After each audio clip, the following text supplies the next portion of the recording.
देवी छिन्नमस्ता का ये स्वरूप तो शास्त्रों में मिलता है, लेकिन उनके स्वरूप की आध्यात्मिक व्याख्या कहीं है ऐसा मुझे देखने को अब तक मिला नहीं है। युग ऋषि पूज्य गुरुदेव के साथ रहकर जो चिंतन का क्रम विकसित हुआ, तो उनकी कृपा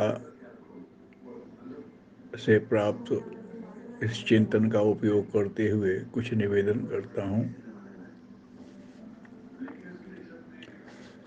छिन्नमस्ता को जीवन देने वाली और जीवनदायिनी कहा है। जीवन देने वाली अर्थात जन्म देने वाली। जन्म हो गया, कैसे हुआ? तो नीचे जिस पे वो खड़ी हैं वो एक कमल पुष्प है खिला हुआ, तो उस पे एक मिथुन रथ युग्म है। तो ये कमल है एक खिला हुआ सृष्टि विश्व, इस क्रम को चलाना है भगवत के लिए। तो इस भाव से जो रति क्रिया में होते हैं उनसे ही श्रेष्ठ जीवन निकलता है।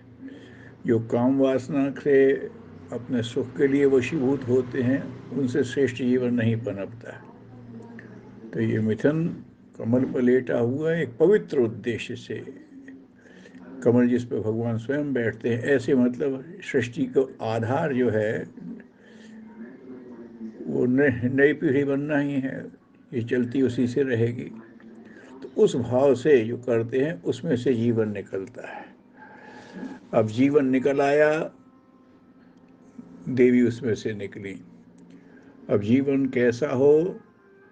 तो अगर जीवन में बहुत श्रेष्ठ मनुष्य जीवन मिल गया, बहुत श्रेष्ठ जीवन मिल गया, अहंकार आ गया तो मुश्किल हो गई।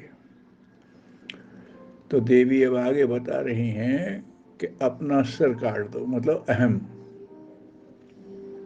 अहंकार का प्रतीक है ये, अपना सिर काट दिया।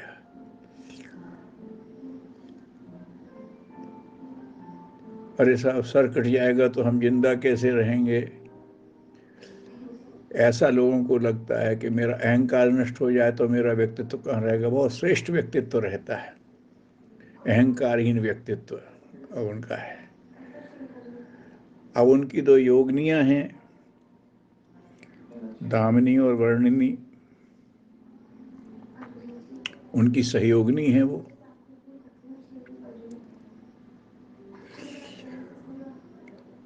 तो अहम के त्याग के लिए अपना सिर काटा, तो ये अहंता समाप्त। लेकिन दो और हैं राक्षसी वृत्तियां, तीन को कहा है, अहंता, वासना और तृष्णा। वासना और तृष्णा है, उनको मारने का काम उनकी योगनियों का है। ये आसुरी वृत्तियां हैं। तो श्रेष्ठ जीवन देने के लिए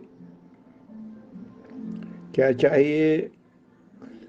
तो एक योगिनी को वासना रहित बनाने का काम, वो वासना का संहार करे, और दूसरी योगिनी को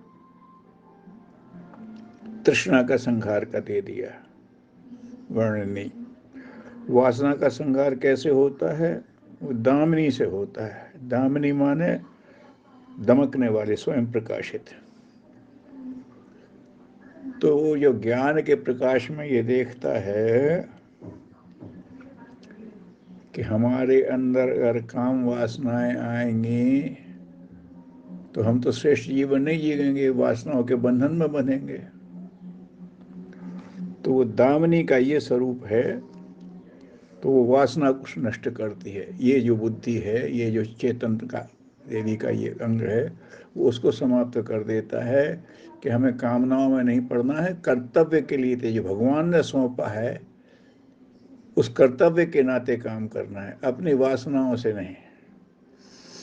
गीता में इस बात को बहुत समझाया गया है।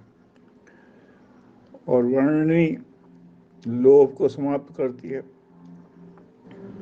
तृष्णा माने लोभ, लोभ पदार्थों का होता है। तो वर्णनी कहा है, वो जब संसार का वर्णन करती है तो ये सब क्षण भंगुर हैं। जिसके लिए हम परेशान हो रहे हैं वो तो टिकने वाला ही नहीं है।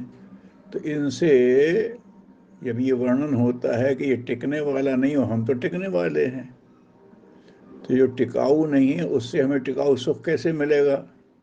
तो हम ये नश्वर सुख की तरफ क्यों जाएं? ये जब चिंतन होता है, वर्णन होता है, तो तृष्णा नष्ट हो जाती है। तो ये अहंता, वासना और तृष्णा, इन तीनों को नाश का एक संकल्प है उनका, देवी का। फिर अब उनकी जो अहंकार रहित जो व्यक्तित्व है उसमें जो शक्ति की धारा है, एक अपने पोषण को, मतलब अहंकारहीन व्यक्तित्व जो लोक मंगल के लिए, भगवान के लिए ही काम करने वाला है, ऐसा जीवन। और उसकी एक एक धारा योगिनियों को जो वासना और तृष्णा का दमन कर रही हैं, मोह और लोभ को समाप्त कर रही हैं। तो ऐसा ये तीनों को समाप्त करने की जो शक्तियां हैं, अहंता, वासना, तृष्णा, उसी से ये शक्ति के रूप में आई हैं, इसीलिए जीवन देने वाली हैं। जीवन दानी, जीवन के बाद कैसा जीवन बने इसका वो पूरा शिक्षण देती हैं। ऐसा चिंतन में निकला, लोकप्रियवन किया। मैं समझता हूँ अगर ऐसी प्रेरणा माँ से लेंगे तो हम सबका कल्याण होगा। ओम शांति।